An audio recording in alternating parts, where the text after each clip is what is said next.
Okay, they can hear us now. Thank you. I'm here.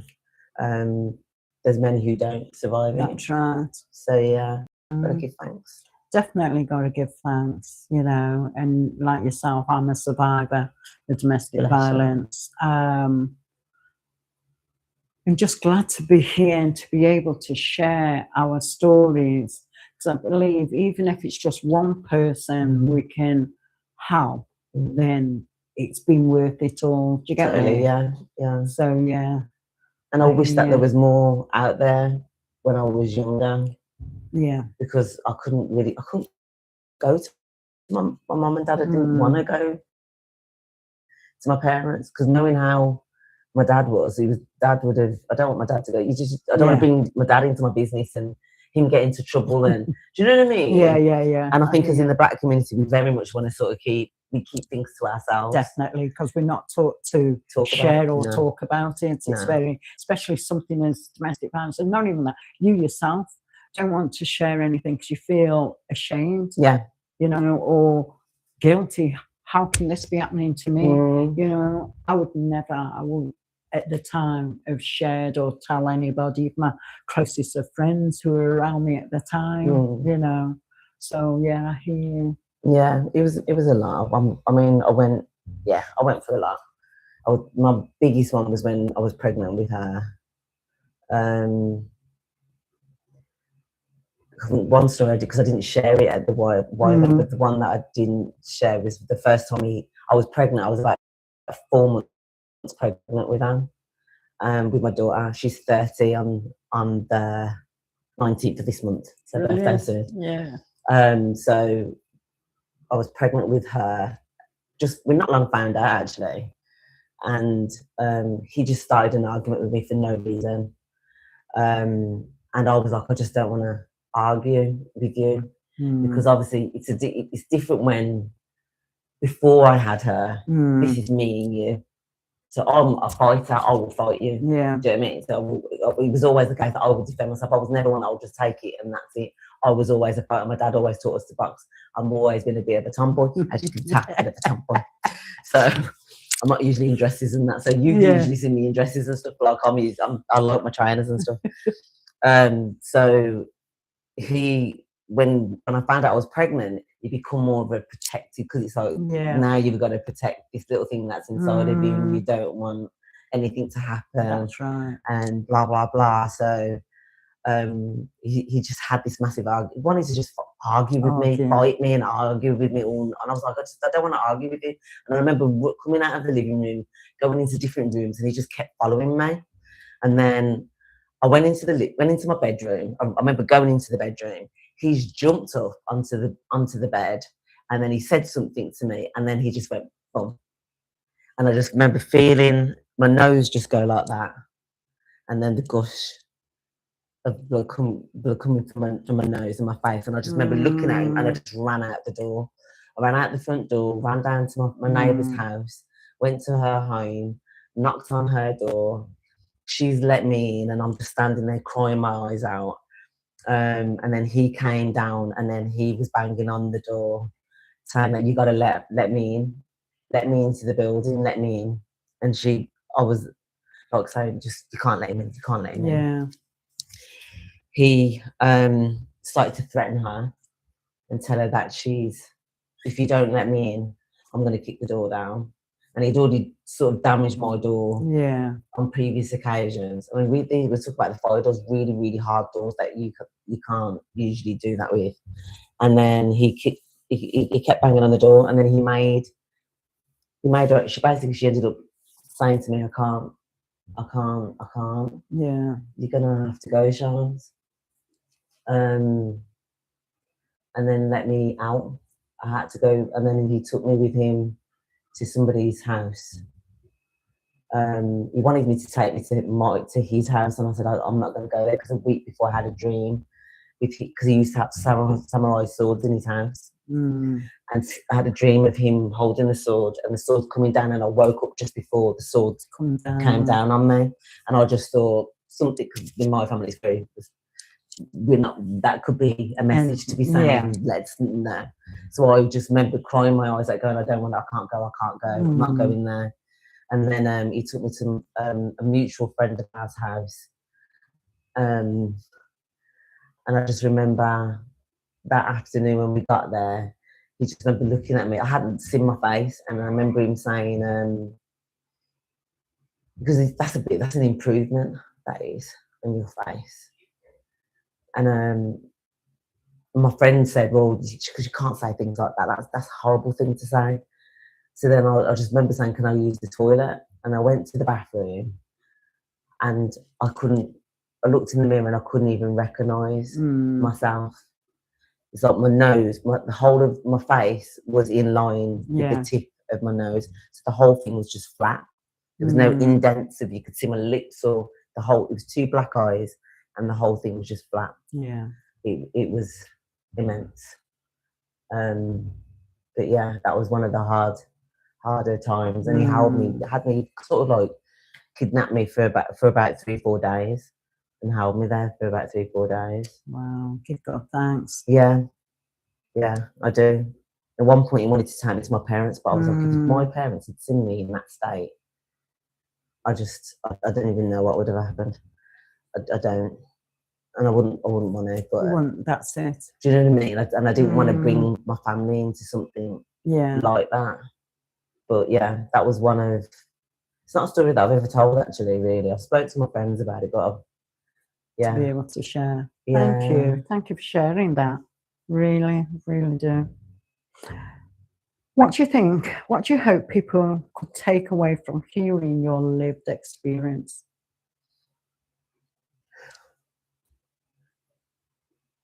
I think what I would say is, if someone shows you who they are, believe them. Definitely. That's what I say.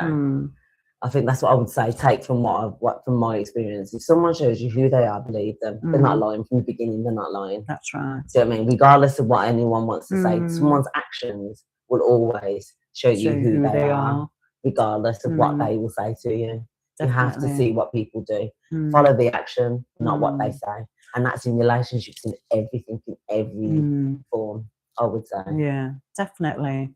Because some of the time we just think, oh, maybe he was having a hard time. Exactly. Like the first time I was hit, it was the day of my son's mother's funeral. No way. And I just put it down to, oh, he's grieving. Yeah. You know, he had always seen domestic violence within the household through his mum and dad. Oh, yeah. And he used to tell me stories and so forth. So you think to yourself, that's not going to happen to you because he's so remorseful. But like I said, on the day, I just thought, didn't think nothing of it. I just thought, gosh, shame because he hit me in front of his family and so forth. You know what I mean? That's true.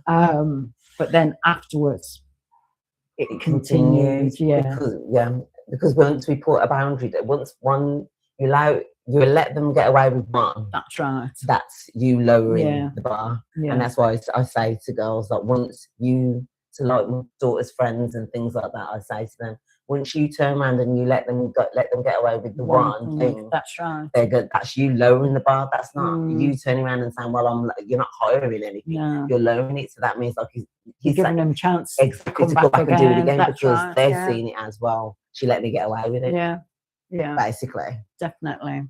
Probably gonna have to. Sorry, guys, because they're just saying we're gonna have to fill them back in again.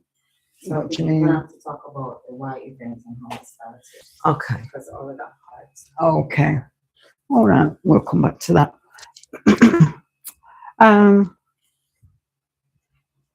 If someone has never experienced domestic abuse, what's one thing you wished they understood? Like you were talking just about your friend who you met in West Brom and he asked you, why did you stay? So if there was anyone in you who's never experienced abuse, how would you explain it to them or for them to understand? abuse comes in all different forms. That's doesn't it? right. So you've yeah. got a lot of people think that abuse is just physical, Being physical, and that's it's right. not just physical. There's Mm. financial abuse. If a man's got a hold of your finances, or he's the one who holds the purse strings, and he says that, well, when you can have money from when you That's can't, right. Mm. then that's another form of abuse. Definitely. You've got someone who could sit there and just makes you feel like you're less of a person. Mm. Do you know what I mean? Verbally, it's a constant right, verbal thing, and that's male or female on both sides, of sort of making you, you know, being saying horrible things to you, saying that you're not even, but you're not much of a woman, or you're not much of a man, or making you feel less of a person than who you are. That's another form of abuse. There's all the different types. If someone doesn't make you feel good, makes you feel like you're walking on eggshells, makes you think that you can't say what you think, then there's something wrong somewhere. That's right. That's what I would say. Yeah. It's that feeling of not being able to be your authentic, within that relationship. Self. Definitely. Yeah. If you can't do that, then you're in the wrong relationship. How did the abuse affect your confidence and sense of self? I think when you first started, you were saying in terms of how you saw yourself, was that because of the abuse, or was that how you felt prior to? Before then. Oh, I never had. I'm a confident person, as in a good with people and stuff. But there's a word, and I can't think of the word that I'm thinking of. But I just didn't think I was. I didn't think I was beautiful.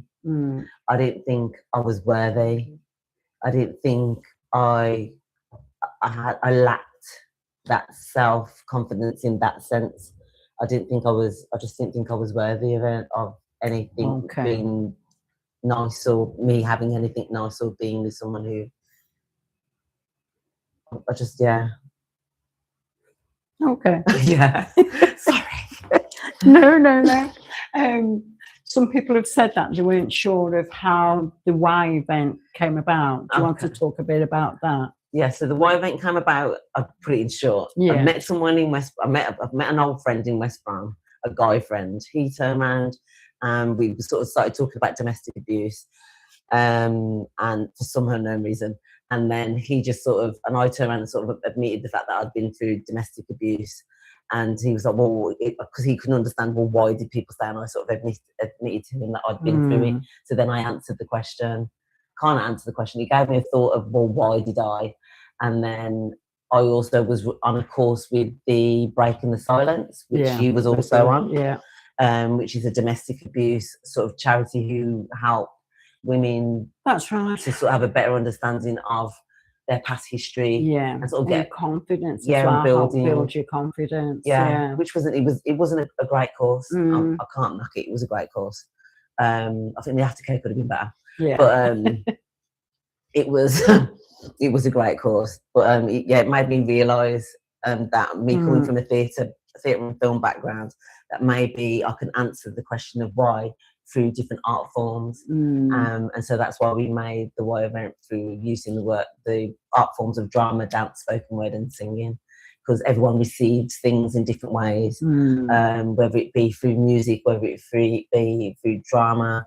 And I sort of mentioned through the drama bit, Coronation Street. That's right. Everyone remembers Deirdre and the story of her going to jail. She was getting locked up, and it was even mentioned in the Houses of Parliament.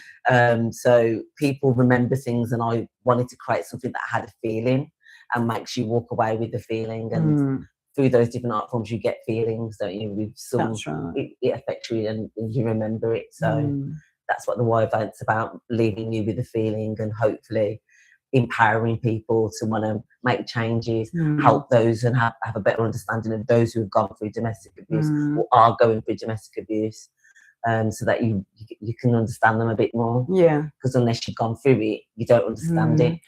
True. Because a lot of people will say, well, why did you stay? I'll just get up and leave. That's it.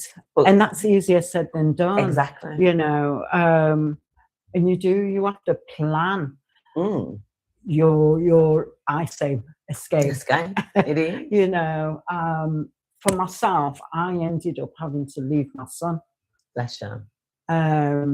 To get away. Mm-hmm. And then when I got away, I went into a hostel and so forth. Mm-hmm. When I got my own place, then I was able to get him back. Bless you. So good on it's you. difficult for each person. Their story is so different. Yeah.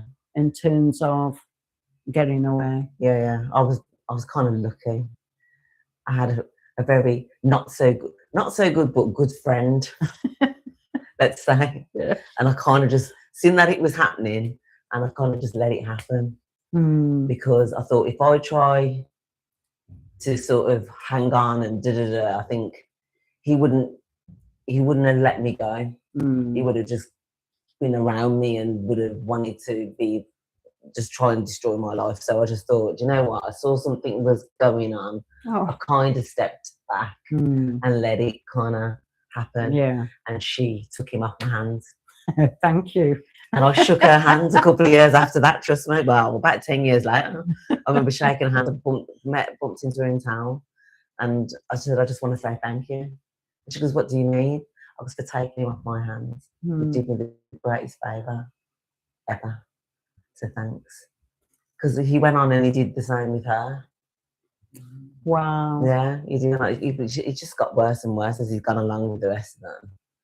He's just got worse and worse. I was always a fighter though, because I would fight you, because I was brought a fighter. My dad was a boxer, so he taught his girls to protect themselves and that we must fight. Yeah. But then when I got pregnant and had my baby, it was like, well, everything changes when it's not you. It's like, well, the baby's now got to protect the baby, and I can't be that feisty like that, because then something could happen to the baby. Yeah. Do you know what I mean? So it changes you. Definitely. Okay. Looking back, what support do you wish you had been available sooner? Because I don't feel that. And then again, mine was about 43 years ago. Yeah. And really? Yeah. No. Yeah.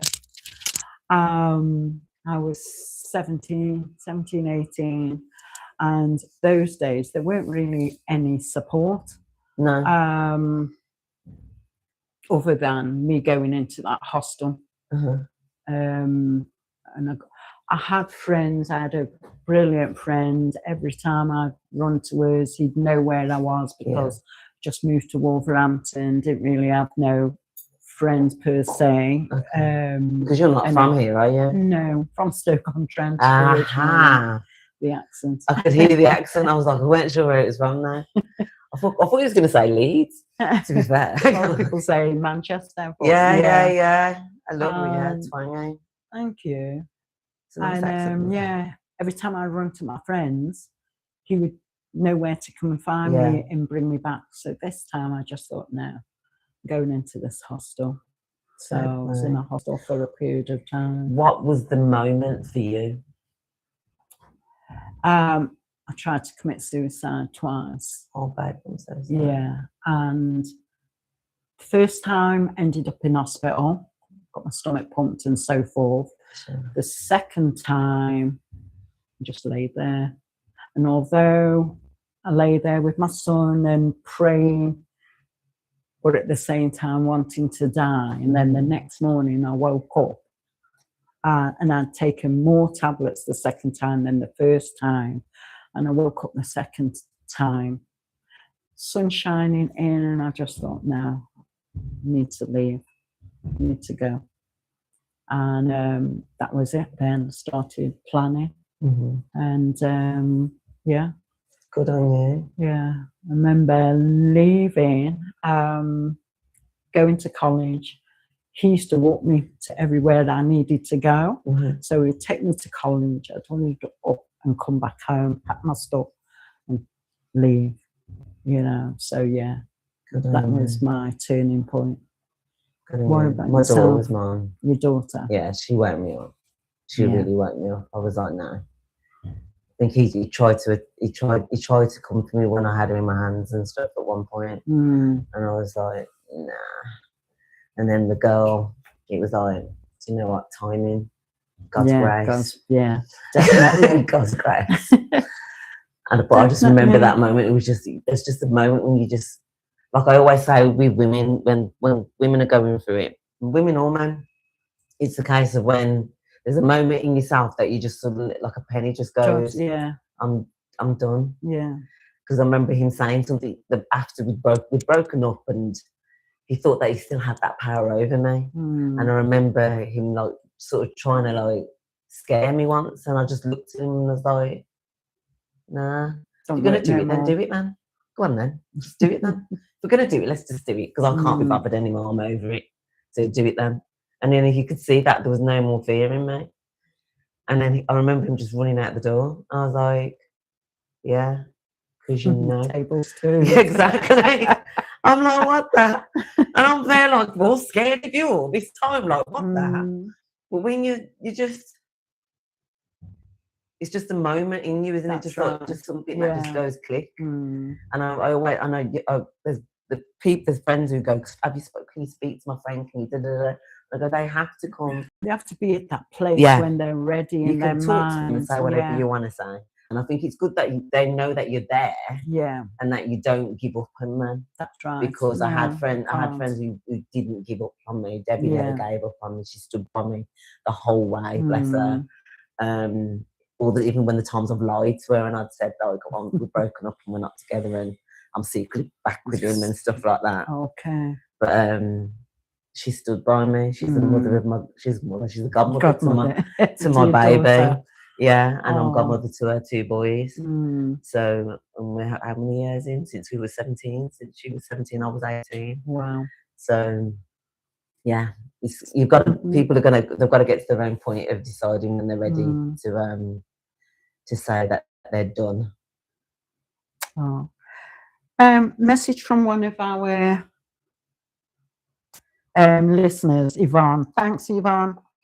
We have to encourage our young girls and young women to heal and build their self-esteem and do programs on how to date and see red flags and green flags. Also pray and have faith in God.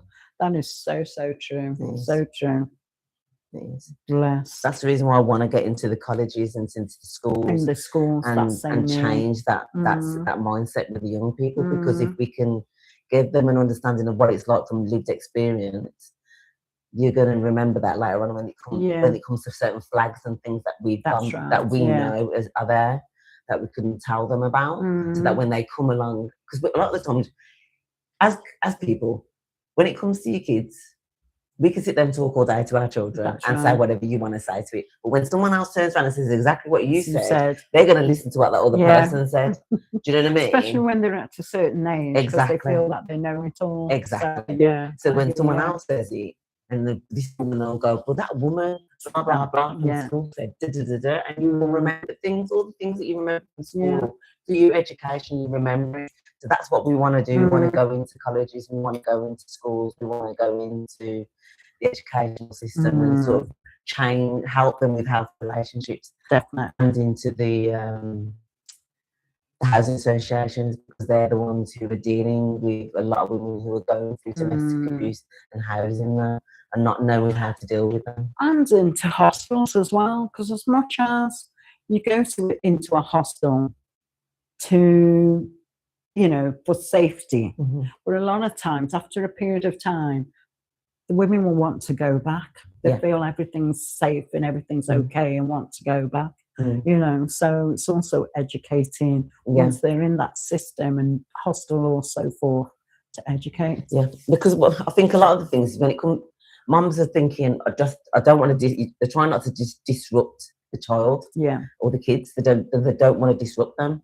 But the point of the matter is that you're putting them back into a place that is not safe, and they're seeing what we show them as adults, as parents. We're the ones who are showing them what their future relationships are supposed to look like. That's right. And if you're showing them a relationship that's dysfunctional, then they're going to most likely go into the relationships that are like that. And that's what you got to think about. Do you know what I mean? Yeah. And I think people don't really think about that. They just think, well, I just want to try and keep it as normal as possible for the kids. That's right. But by starting a new life, by giving them a home that's safe, they're not listening to parents screaming at each other, and you carrying more the weight. times they think, oh, this is best for the child to stay in that environment. So at least they've got both parents. But like you said, it's the worst. Yeah. My mum said to me, which always stayed with me, it's better that you have that your child has one functioning parent and two dysfunctioning parents. Because that's what it is. Definitely. The mother's trying to, or whoever it is who's the victim, is the one who's sort of trying to keep everything balanced. Do you know what I mean? But you're always walking on eggshells, and you can't live like that. And they see the fear, they feel the fear, and then themselves, each time they're thinking, oh gosh, what's today going to be in the home? Exactly. So what am I going to go home to? Is daddy going to do such and such to mummy, or is mummy's boyfriend going to do such and such to, or is the other way around? Is mummy going to be such and such with daddy? Do you know what I mean? Because there's some women out there, some dangerous women out there who are doing some serious things. The violence that and the vindictiveness that, because women can be vindictive, and women will think things more calculating. I remember. Do you know what I mean? Definitely. They can be more calculating with the way that they do things. I remember the first show we came to, and the sister spoke about what her brother had gone through. Katie. Yeah. And he was killed by his partner. He ended up dying. Yeah. It was, and I've got male friends who go through that. Like I've got a male friend of mine. He's a big guy. He's in a biracial relationship, and they're broken up. And he had her on video recording, showing me the video recordings of what she was going on with, and I just couldn't believe how she was behaving. One of the days, she actually caught a taxi with their 3 kids. Got in a taxi, was saying in the taxi about what she's going to do. She got one in her hand, and she's like, "I'm going to do this, that, and the other," because he started dating someone else. Taxi man got that scared for the person that he was dropping her to, that he called the police. Wow. Now, during one of the video footage that he'd filmed, him being in a biracial relationship, he's black, she's white. He turned around and she'd said to him, she goes, "Well, who's going to believe you? Who's going to believe you if it comes to it? Because at the end of the day, I'm a small white girl and you're a big black guy. Yeah. So who do you think the police are going to believe?" There's some vicious women out there. But on that day, with the police came there and they arrived, and they made her go home with the children and told her that she's not allowed to come back to his apartment. But yeah, we have to talk to both sides. Your sons and your daughters, we have to talk to both sides and educate them that nobody deserves to be put in the hands on you. You don't deserve to be treated or spoken. What message would you like to? So good to you already. You have more. If someone, just honest. If someone shows you who they are, believe them. Have patience with anybody who is going through it. There's some amazing places that you can speak to Women's Aid, Anna Wim, put them in touch with them. Plan. Yeah. If you're going to escape, plan.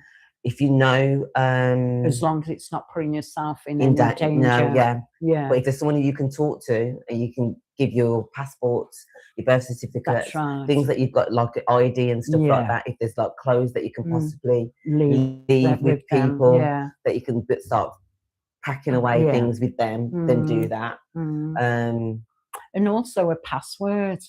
Yeah. If you phoned your friend and you used a certain password to say, I don't know, drink, they know that you're in danger. Yeah. So yeah, and call the police.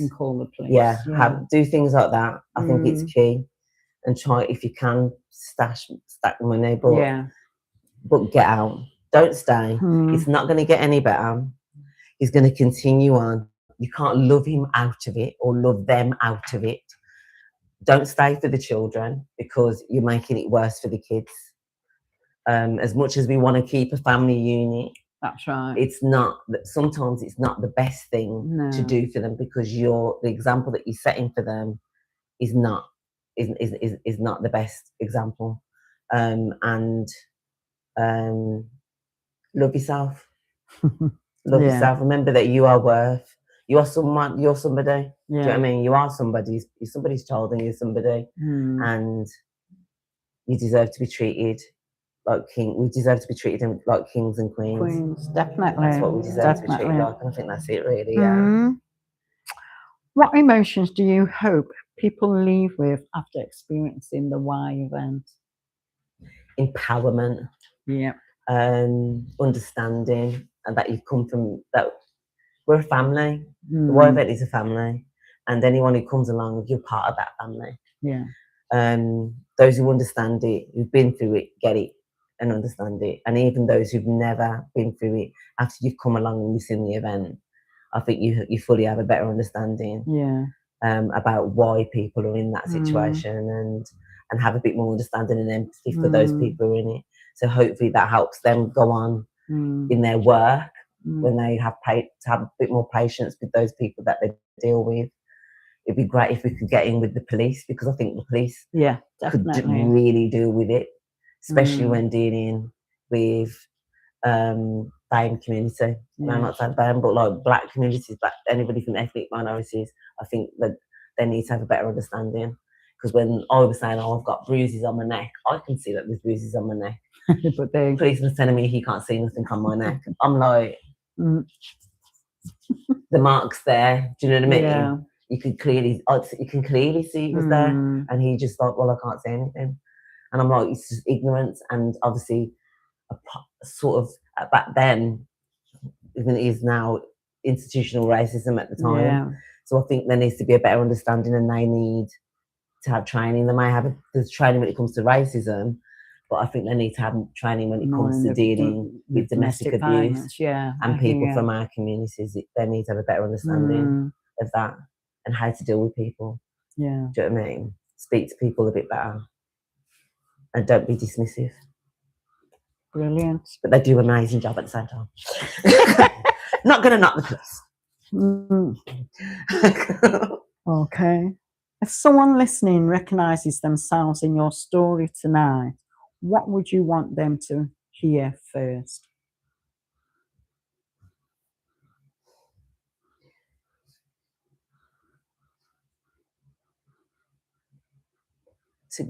To know that maybe it's time to go. Maybe. Yeah. Is this what you want for the rest of your life? Is this what you want for the next year? Is this how you want to feel for the next year? That's or the next couple it of months? chips away at your self-worth. Yeah. And who you are and your identity. So, yeah, I hear you there. Yeah, do you want to feel like this for the next, how many, is it, because you've already tried to see if it's going to get any better. You've already tried it. We know we've already tried it. Do you know what I mean? Yeah. You've tried it how many times already? It's not going to get any better. No. So we have to have an understanding of, do you know what? Know when it's time. It's time. Yeah. To put a clock in the card and say, this is it now. Yeah. You can't keep doing, if you keep doing the same things over and over again, you're going to keep receiving, you're going to always get what you've always got. It's never going to change. So you've got to learn, you've got to find that point when I'm going to say, this is it, I'm done. I probably learned that a little bit more later on in life rather than I'm learning that when I was younger. So heed from that. How long ago was it? Mine, gosh. Your abuse. Shannon was, so when she was 2. Oh, yeah, so you said 30. 2, so yeah. Yeah, so we broke up when she was 2. Yeah. So she's 30 this month, so that long ago. Wow. He's just gone on to do the same thing with all the other women. Does he have a relationship with her? No. Okay. Same here, my son doesn't either. Nah, 2, we broke up when she was 9. She wanted to see him. And I said, well, I'd rather her do it now than her do it in her teens. Because I thought when they're in their teens and the hormones and stuff, they've already got enough to fight on with all that going on. Yeah. Never mind trying to deal with my dad's not being a proper dad or Yeah. whatever. So I was like, well, let me just deal with it now. So I went to see where he was and see where his head was at. He had his own place. I thought he sorted himself out. And she met him when she was 9. He was around up until she was 12. And then on her 12th birthday, everything was fine up until that point. There was no, he'd have her on the weekends and stuff like that. No problems. And then on her 12th birthday, I took her to London. He phoned me and he said, no, I phoned him and I said, oh, it's her birthday, but just to remind him. And he's like, oh, happy birthday, blah, blah, blah. Come down next week and get £50 off me. I've got £50 for you. So she went down to the house that he was living with his girl, and he'd moved out 2 weeks prior. Oh. And that I just couldn't understand. Why did would you do that? That's right. What is in your head? All these years, not from 9 to 12. Then all of a sudden and then she didn't see him again until she was 16, and he was in town and he just pretended he didn't know her. And I think she said she's seen him at 18, and then that's it. We haven't seen him again. But it's fine by me. She was brought up by her stepdad, so God rest his soul. So that's all. She had a stepdad, so he was amazing with her. Brilliant. So yeah. Okay. Not all men are meant to be dads. No, well, this is it. This is it. Not everybody, can't say just men, but not all people are meant to be parents. Yeah. So yeah, do you know what I mean? Okay. Battery. My last question. Why is it important that survivors' voices are included alongside drama, music and spoken word? We more or less answered that in terms of why you'd like the change in terms of how you want it to be presented. So yeah, it's received in a different way. That's right. And then people take home and remember things, and they carry that with them as well. So yeah, that's why I do it through those different forms. And even on the night we had cards. I don't know if you had them on the day when we did the event that the both of you came to. No, you did it on this I did it on last that one. Yeah, because you've got on the cards there were like written stuff where there's people's whys on there, why they stayed, and I didn't mention it on the night. I was like, I didn't even mention it on the night. Sometimes we have cards with balloons and stuff that people can take home with them, and on the cards it's different people from across the world, their different whys of why they stayed, because everyone's got their own why. That's right. So we cover everything. And that's one thing what I love in terms of coming to the event, just your wording, why on the stage, nothing else other than why. And it does make you stop and think, you know. So yeah, brilliant. Brilliant idea. Thank you. What did you think? Yeah. Yeah, I like that. That's great. Yeah. I'm glad you enjoyed it. Yeah. I'm glad it's doing something. It makes people feel something. So it's nice to hear. Yeah. Yeah. But keep doing what you guys do as well. This is an amazing platform. Thank you for having me on here. Been an honour, honestly. When I came to the show, and I just thought, yeah, definitely. Let me start networking. Well, no, when you're always ready, when you're ready to share your why, just let me know. We'll gladly have you as part of the why event to share your why on our platform. Thank you. And Cherry, known Cherry as well for a long time, so it was lovely meeting Cherry for a... Yeah, she's amazing. She's been there from the beginning. Lovely. Yeah, she's a veteran from the beginning. She's, bless her. Yeah, amazing young lady. She is. Bless her. Any questions, guys?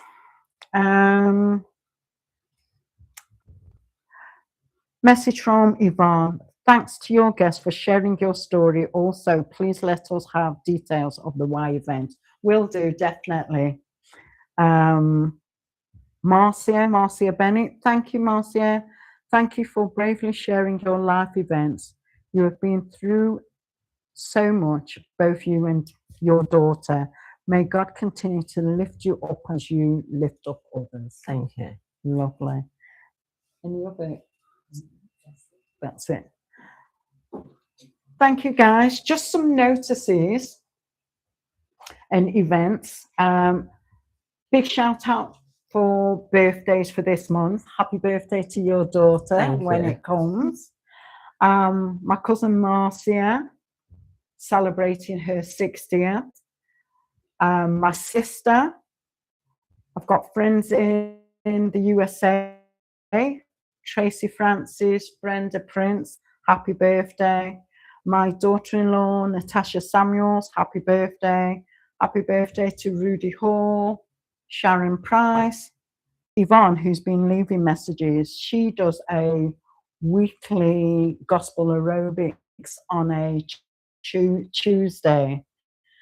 So anyone interested, please let me know. And also on a Thursday, she does Pilates. That's in our town centre at Charlotte Studios. Walk to raise money for Jamaica and the Gambia. Cupcake Lane. Anyone interested, let me know and I can pass the details on to Marcia and Val. Also, if you'd like to make a donation, that would be great.